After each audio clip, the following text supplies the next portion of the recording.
Hello, and a very warm welcome once again to the Change Exchange. My guest for this session, Jenny Morris, Hi, cook Rhoda. par excellence, writer of half a dozen cookbooks, Yes, I'm busy on number 6. has a restaurant in Cape Town called Yamshus, runs a cookery school, Yeah. has done radio for the past 20 years. There's nothing Jenny hasn't done in food. And you say that your first influence was your parents' vegetable garden. Yeah, absolutely. People say, where did it all start? And it did start from there. I always say I was not born in there, but my mom could have dropped me there because she spent so much time gardening. But I grew up in a veggie garden. I learned to count, I learned colors from the garden. She'd say, go and pick 6 carrots for supper, or go and get me so many spring onions. And it was lovely to have that lovely fresh stuff just plucked from the earth. It was, yeah. So your mother cooked She cooked. My mom was with great joy. She cooked with joy and she cooked with passion, but she wasn't an adventurous cook like my father. He was a messy one, but he would cook really delicious, adventurous food, So she cooked the sustenance and the nurturing dishes, and he made a mess, delicious mess. And the first time someone paid for something you made was when you were still at school. I used to cook we used to have fundraising at school, and if I do something, I do it big. You can look at the size of me. And each class would get a chance to do fundraising, and I used to feed the teachers in the staff room. I used to make sandwiches. And they used to love my mock crayfish salmis. It was the monkfish. And they would take orders, and I raised lots and lots of money for that school. And yet, when you left school, you first became a phone technician. That was only because my father didn't think that chefing was a dignified, ladylike job. And unfortunately, you need funds from your parents to do any kind of studying. And I thought, I'll show you what's not dignified and ladylike. And I applied to the post office. I worked on construction. The actual position is called a TN5, and I was a telephone electrician. I would go back today and I would do it over and over and over. I loved it, absolutely loved it. Why? What about it? What I loved about it was I'm a nurturer, so I like taking things from the ground up. And if you look at that, if you look at the studio, it's a big, vast room, and that's what you would move into an exchange with this big room. You would pull these huge, ginormous racks, get them bolted to the ground, big barrels of cable, and you would stand there with 2 pieces of mutton cloth, and you would be pulling it and cleaning it, bringing it all the way up the rack, all the way down. I love skinning the wires. I love paring them off. And I was better than the boys when I never had one dry joint when I soldered those wires to that little tag. I loved it. And I really, really would do that again. So why did you leave? Because it's not a lady's job. But at that point in time, there were quite a few girls doing it, women doing it. There were Nancy and Bibi, Irene, there were a couple of girls, Bernie, a mad one. We used to ride motorbikes in the exchange, had wonderful fun. But that wasn't my calling, I wanted to cook. And my father's shock and horror when I came home with a toolbox, he thought it was a gift for him. And I said, no, it's mine. And he thought, yeah, you've got a sense of humor. You're pulling my leg. I said, it really is mine. And he opened it. There was a long-nosed pliers, wire cutters, a big roll of soldering irons, screwdrivers. And when I told him, he was mortified and horrified that a lady would do, because in those days, when women didn't do that kind of thing. So I would have stayed. I most probably could have gone on to do power or something like that. I had a Canadian chief tech. He was on power. That's where you connect everything and you can kill yourself if you touch those buzz bars. But I wanted to cook, and we would even make food on a Friday, all the girls, and we would take money from the boys and we'd all compete with our different dishes. It's in my blood. And so how did you get into that thing? How did I get into that? It started with friends, cooking for friends. I actually went into the hotel trade first. Once I left there, because a friend of mine said, you know what, I know your dad doesn't want to spend money on sort of training you, but go to the hotels and tell them you want to be a manager. And what will happen is you will go and you will do all the different, you'll do front of house, back of house, housekeeping, they'll put you in the kitchen, they'll put you in the bar. If there's an off sales, it'll happen. And then eventually you'll be this fully rounded, but you said when you get to the kitchen, stay. And I have a man that I always say thank you to. His name is Lee Hall.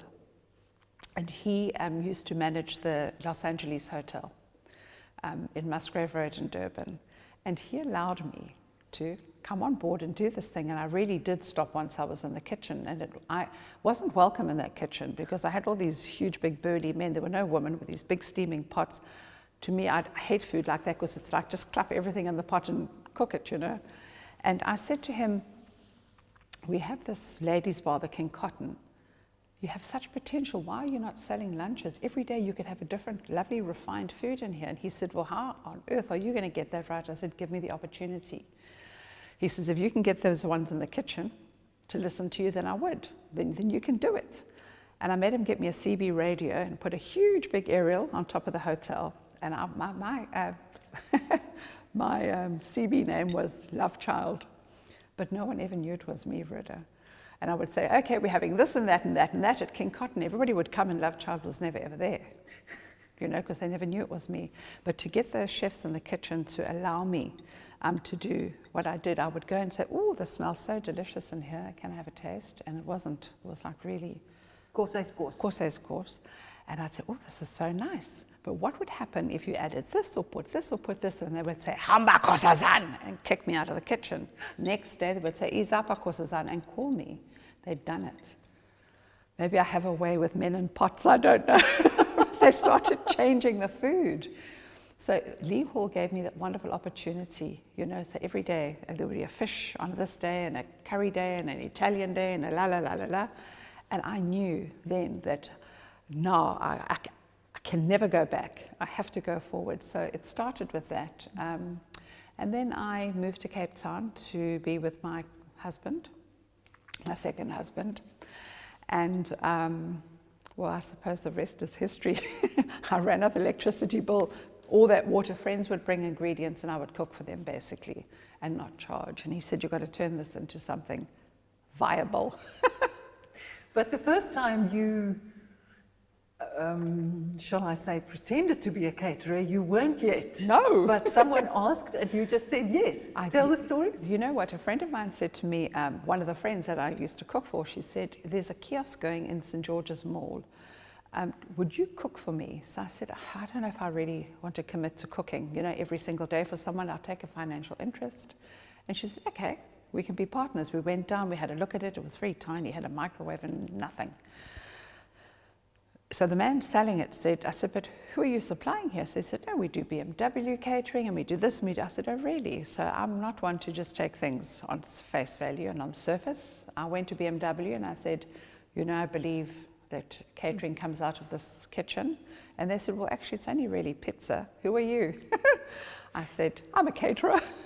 And they said, oh, can we have your number? Have you got a card? I had nothing. I was nothing.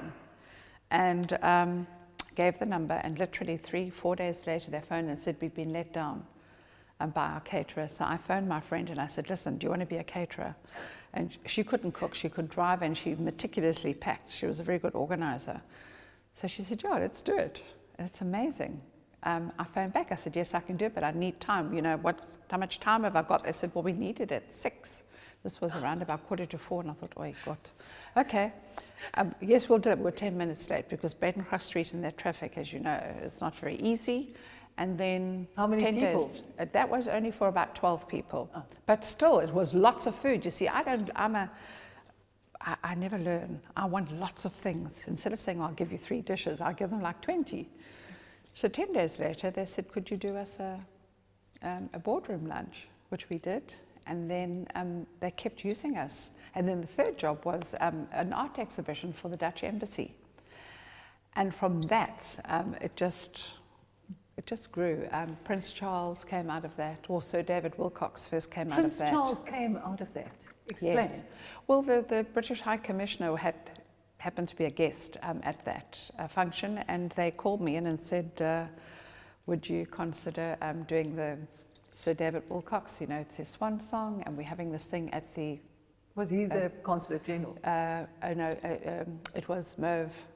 I can't remember her surname now. It was a lady High Commissioner, but it was for the conductor, Sir David Wilcox. And he was in South Africa, and it was a lot of people. I was working out of my home kitchen with a little Bosch oven. I'm telling you, that oven cooked for Prince Charles, it cooked for not Thabo and Becky. Yes, it did. It cooked for Thabo and Becky as well until I moved out and got professional kitchens. But just one thing just rolled on to the next. I mean, Kenneth Kahunda came. I treat them all the same. The money's the same, you know. Kenneth Kahunda was not easy to cook for though. Why? Because I made this, he's vegetarian. And I made this beautiful, once again, Jenny goes big, this huge big platter with all kinds of the most delicious vegetarian food. I did Mediterranean, I did boerenkoos, I did African, I did everything on this platter. And the central part was these huge big mushrooms this size with the most delicious sauce ruder. And I even got porcupine quills, which let me tell you, I did sterilize because I know they can give you rabies. And I popped them in the middle and I took this and I was smiling and they looked at it and they could see the steam coming off it and they said, "You can't eat this food, it's too hot." I said, "Excuse me?" He said, "Put it in the freezer." I wanted to whack him. I had to freeze that food, put it in the box freezer because he had some kind of tummy problem. He only ate cold food, like cold food. And no one had told you? No, I was so disappointed. But you have said that the most difficult thing for you to overcome was always the feeling that you don't have a formal qualification. It's been the biggest drawback in my life. And it's only... But it sounds as if you just stepped into the void every time. Can I tell you, Ruda, because I like challenges, everybody wants that piece of paper. I'm not saying that children today shouldn't go to chef school because I highly encourage it because there's so much more that you can learn there and then. It's taken me all those years to hone my skills. I mean, I sit on the board of the Hearst campus and I mark the children's exams.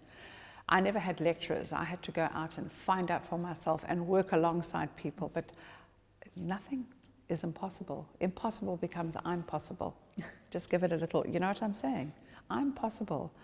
But you always feel, that one's got a piece of paper and I don't. But I've analyzed it and I've realized how on earth do those kids learn? You take a recipe book, they're lucky because they've got someone showing them physically how to do it, but theory is theory is theory. Do you know what I'm saying? So if you don't have money to go to a chef school, I would say to anyone out there that wants this career, go into a hotel like I did and wash dishes if you have to, you know, don't let anything hold you back. And I think I've kind of slowly, my husband hasn't beaten it out of me because he wouldn't be alive to tell the story, but he's knocked that nonsense out of my head. I'm as good as anyone else. I'm a judge. I judge food competitions around the world. I know what's good. Other people seem to think so. How did you get onto television? Also, just by accident. You know, things just, isn't it strange how things come to you and you say to yourself, why me? You know, it's weird. I think my first foray into television was Tekalani Sesame, was a children's show. And I took vegetables and made them look gorgeous and interesting because kids need, you know, children have to taste things 7 times before they even decide if they really hate it. You've got to keep reintroducing it. And I did things like little sweet potatoes, and I called it a hoho, and like the legs were beans, and on the end of the bean were like little baked bean shoes, you know, that kind of thing. So I think it started with that. Yes, but how did you get in front of the camera? Someone. Where did it come They from? came, I think, seeing, I don't know, my food. It's from the food, and I've been told I have a personality. I don't know. They just, and I've always said no to that kind of thing. And I think it started with that. And I think if someone does see you on screen, then they think that you are this person that does TV. Do you know what? How did you experience being in front of the camera for the first time? I nearly died. I just pretended that everyone, like the cameraman and the director, had no clothes on. And I had a good laugh with them in my head.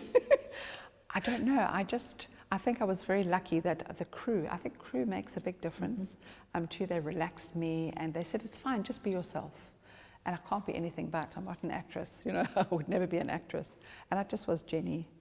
And then I think as you get into it, you forget where you are, you know. Yeah, you just focus on the job at hand. You just focus on what you're doing. Yeah. And then little interviews came and extra things. And then a lady called Susan Nell gave me my first sort of series. It was advertorial with Robertson Spices, and it was with Bill Flynn. Bill, he was amazing to work with, and it was a quiz show, and it was fantastic.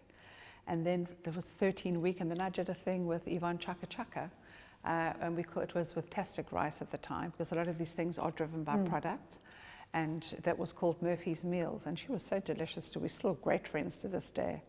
And it started with that type of thing, and then if you work with, I mean, you're gorgeous. I'm feeling so comfortable in your company, but you know what I'm saying? I don't feel intimidated. I feel very comfortable with you. And it just went. And then this big break that I've got now with Food Network came from, they were at a food show. My name had popped up with a couple of people. They came and found me, and they filmed me without me realizing what it was all about. And then the next minute I got a call. So you were doing an audition without knowing it. Yeah, I was just being Jenny. Which is the best way. Yeah, absolutely. Yes. They got their hands full. Yeah. And then you did, was the first one, what was it called? Jenny Morris Cooks Morocco. Yes, Jenny Why Morris. Morocco?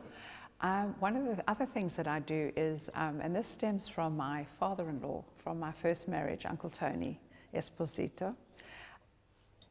Being involved in that Italian family made me have this wanderlust. I wanted to travel. I wanted to taste new things. How old were you when you were married the first time? Oh, very young, like 18. But in those days, girls did that. You left school, you got a job, and then you got married, you know.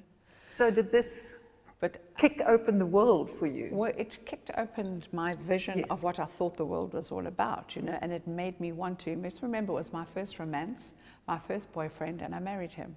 So I'd known Uncle Tony since I was the age of 11. So this man, spaghetti bolognese, and things that he would, gremolata, and things that I never knew in my family, a caper, an artichoke, you know, he sort of opened that up for me. And as I got older, I started to travel, and when you travel, you have this confidence. And I thought, if I'm so loving all these beautiful flavors and these wonderful experiences, because I do good food tours, from foot rubs to hair washes to living the life, you know, of the people, I thought other people would, I'm sure, enjoy this. And that's how the Jenny Morris tours began. And I've always wanted to go to Morocco, and I went to Morocco and loved it. So when they said, what country would you like to film first, I said, Morocco. And it was amazing. I spoke to Nathaniel the other day, and he said the best moment was when there was a real budget. Did you experience that? Absolutely. I have to say that Food Network are so professional. They pull out all the stops. What I love about them as a, not a station, but as a, what do we call them? Platform. A platform, is that they want things to be authentic, but they want their presenters to be happy, so they let you do things that you're comfortable with. And then they pull out all the stops to connect you with the right people on your crew. And I had the most amazing crew in Morocco. It was stunning. 6.5 weeks driving, 6,000 kilometers. It was hectic, but it was such fun. Yeah. Your first cookbook, you called, tell me? Rude Food, Nude Food, and Good Food. Why that? What did you want to say? I wanted to put the publisher off with the title. I didn't have the confidence to write a cookbook. And when I started my first cooking school, I was overseas, and my husband got hold of me, and I was taking people on a trip to Thailand, one of those tours. And he said, when you get back, you've got 1 week, and you've got your first cooking class. And I was like, what are you talking about? He says, I've hired the domestic science kitchen at Jan van Riebeck High School, and you're going to start cooking. And people just came. Why did he do this? Because he said, I'm sick and tired of people saying, I want to cook with you. Where's your school? He's that kind of man. Just say it a few times, and he makes it happen. So what happened was, one of the girls that came cooking there was a publisher, and she was with Human and Rousseau. And she said, I really would like to do a cookbook with you. And I thought, oh. And I put it off, and eventually David said, you're being really stupid. You know what? You can. People love your food. Just translate what you're cooking into words.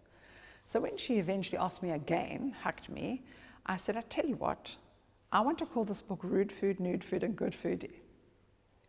You go back to your office. If they say I can have that title, I'll do the book. Now, rude food, I like eating with my hands. So this is Rude food. Nude food is when you take an ingredient. Having grown up in a garden, I understand the flavors of just something that is just so fresh and beautiful. So it would be that ingredient, and you just layer the flavors on top, but everything has its own. And when you bring it together in your mouth, you know, it's just so delicious. And so it was rude, it was nude, and it was good. Which you hope people would enjoy your recipes. And she came back and said yes. And I thought, oh, Human and Rousseau, they're quite a conservative, you know, publishing house. And then more rude food followed. And what was it like holding the first copy in your I hand? sobbed. I can still cry now thinking about it, because you never think you're good enough. I thought, why would they want my book when there's so many authors out there, you know? Sorry. It's still so special. Jenny, but this, I think, is such a lesson for so many people, that you, ostensibly, you have all this confidence, that's the personality you project, and yet inside, there's this insecurity that you have to overcome all the time. I didn't have that piece of paper that said I was a qualified chef. And that has held me back. And please God, I hope it doesn't hold other people back. You got to believe in yourself, you know. It's like, sorry. You want to say to young people who are insecure, maybe? Never give up, because you know what? I know people want to see that piece of paper. You'll get it eventually. But just work towards it. Keep getting that experience, because you know what? You can't pay for experience. You cannot pay for experience. I have chefs that come to me and work with me. I'm teaching them all the time. They've come out of school. How can you expect anybody to know everything at once? You know, so life is a learning curve. You're never too old to learn. Don't think that you're too clever and too smart. You're never too old to learn. You've been doing radio, live radio, for, it's close on 20 years now. Yes. What do you want to do with your show? What is the... I'm a teacher. I love sharing, and I like to teach. I mean, I was with Cape Talk Radio with Prime Media for 19 years, as long as the station has been open. In fact, I'm lying, 2 months short of 19 years with them. And it was the most happiest time of my life, and I loved it. And they gave me carte blanche to do what I wanted. I like to impart information. I like to share. I have recently left, and I've gone to Heart Radio, and I've got to, because I was given a bigger platform, 800,000 more listeners, breakfast show. I mean, who would say no to that, you know?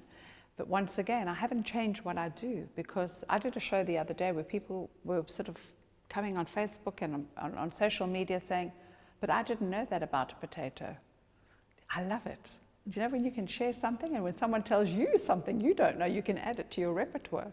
So for me, radio is a wonderful platform. It's to share. I do it very lightheartedly. I believe in edutainment, so I will educate lightheartedly and entertainingly, and people love it. I love it. It makes me comfortable.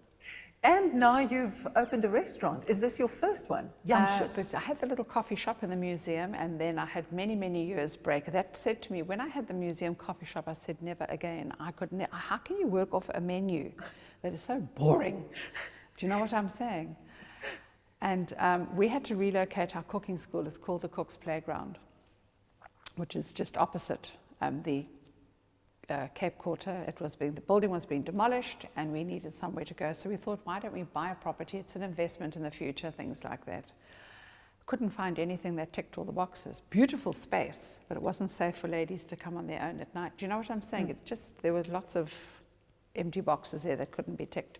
So we thought, we love our landlord. I really do. I've got a wonderful landlord. Let's see if there's something. They didn't want us to lose us. They said, well, can we create a space for you? We took passages and turned it, you know, all that dead space into a cooking school. And while we were about it, the landlord said, well, we have this space over here. There was a restaurant here before. It hasn't done very well. It's been standing empty. How about it? And I nearly killed my husband. I said, I am not doing that.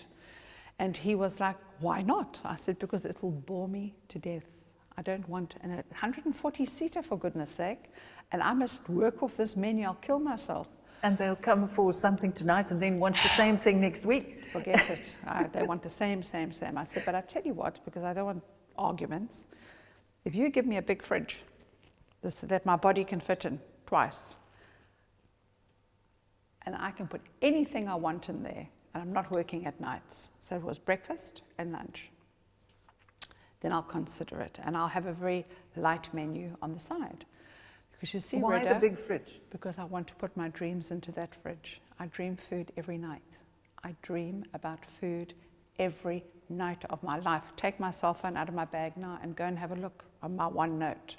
It's full of recipes. I wake up and I write. It drives him mad. He hears tuck, tuck, tuck, tuck, tuck. The phone shines in his face. And how many recipe books can you publish at once? So I have all these recipes and nowhere to go with them. I can use some at the Cook's Playground with our team building. We do corporate team building there. And we have lots of repeat customers. So I'm developing all the time so they don't get bored with it. But I have this arsenal of recipes and what can I do? So he said, okay. And it was coming to the end of the year. We opened that restaurant in 2 weeks. I'm like a nutcase. And I said, if you don't get that fridge, we're not opening. He got those, and they said, we've closed our orders in October already. I said, we don't get the fridge, we don't have the restaurant. We got the fridge. And we call it the kilo table. And we have a hot section and we have the fridge with everything in. And it's absolutely overloaded with the most beautiful salads. And the whole thing about that, it's fresh, it's my garden that I grew up in. It's fresh, it's seasonal, we make just enough, and too bad if there isn't, because I don't recycle food to the next day. And it will be different tomorrow. So don't. It'll be as different as my customers will allow me. This is the problem. Because our belly pork is the talk of the town. They love it. There are certain salads I will never be able to take out of that fridge ever again. But I keep adding to it. So those same people that come, oh, you know, there's something different. Yesterday was angelfish, now you've got sole. You know, so we change it up all the time. How do you run, I almost want to say, your life as a business? Because there's so many strands in it. Yeah. And in many cases, you need to be there personally, on radio, in front of the camera for television shows. And the cookery school, and the restaurant, and you have children. I do, but they're big now.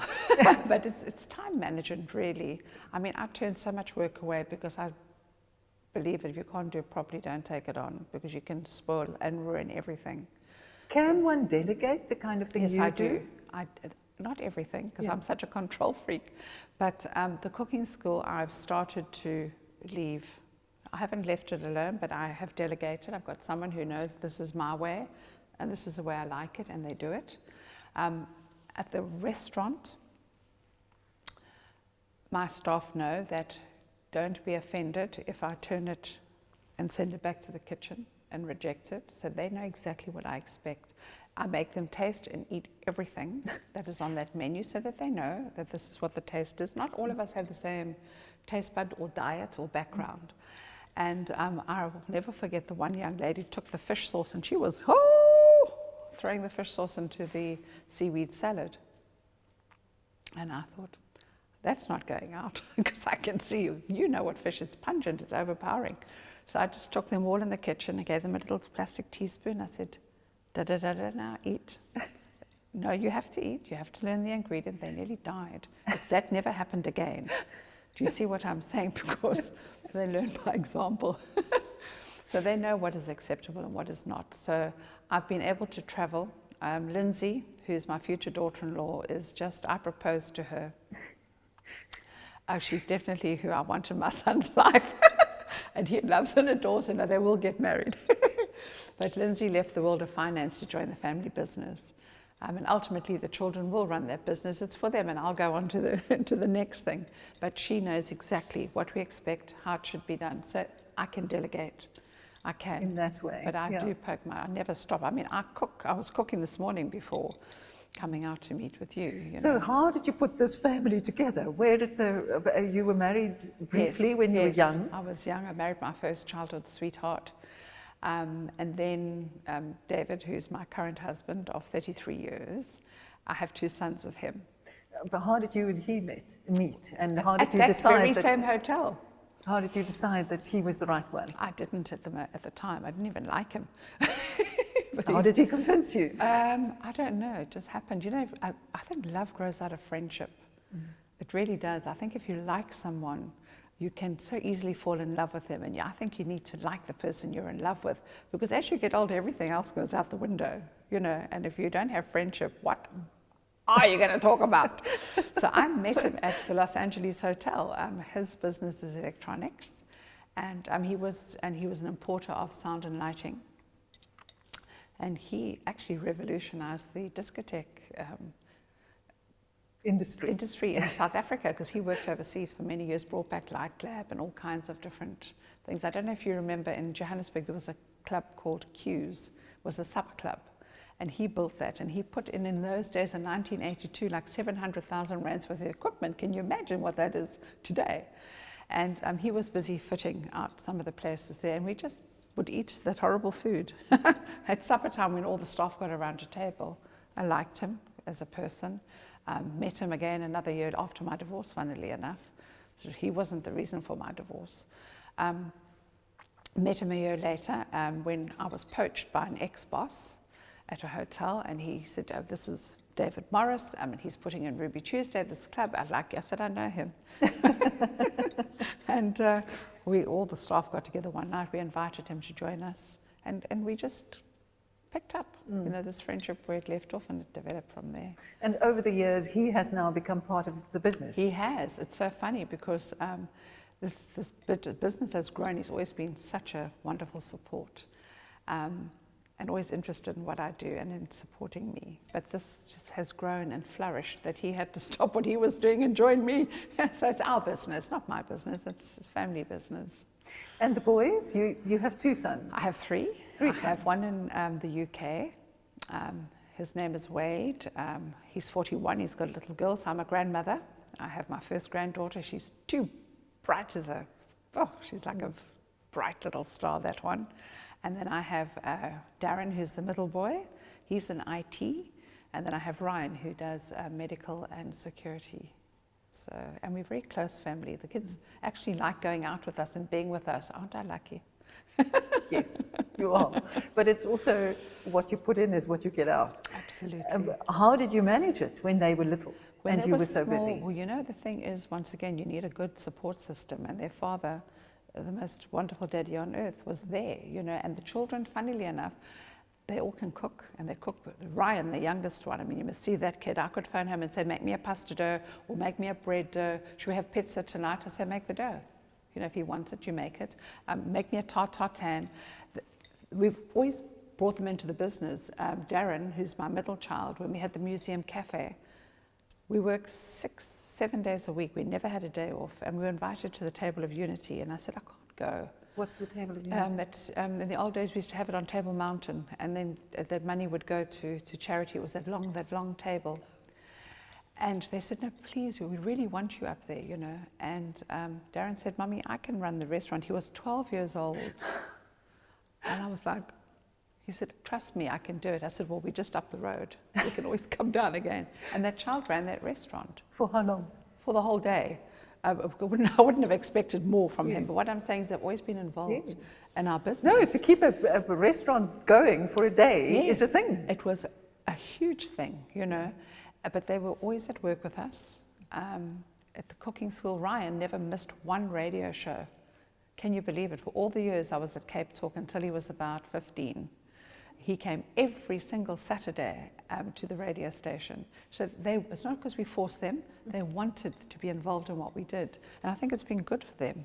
I think it's been very good for them. Sure. And you've also lived in the same house for, what did you say, 31 or 32 years? 1984, 33 years. 33 years. What binds you to that house? I suppose it's the land. It's everything around it. I need space. I mean, I could live in an apartment, I suppose. Is it big? Well, we've got 6 bedrooms. It didn't start off like that. It was only 2 bedrooms, but we sort of went up and we went down. So it's got 6 bedrooms, 6 bathrooms, and it's just the 2 of us now. And 3 cats and 2 dogs and 2 African greys. And a vegetable garden? Oh, yes. And fruit trees and flowers and, yeah. Where is it? It's in Tamboerskloof. So it's in a lovely position. And the kids sleep at home often. Come for supper and don't go, So I think it's being able to have that lovely garden. It's not as big as what I grew up with, and animals, and for my kids. And I like space. I love space. So, yep. Sounds like a a happy, wonderful place to live. It is a beautiful place to live. And you know what? I think everybody needs to own a home. It's an investment. If you That don't have too. a pension, you can sell it. Jenny, thank you so much. It was most pleasant, and Thank all of the you. very, very best for you. Thank you very much. Until next time, goodbye.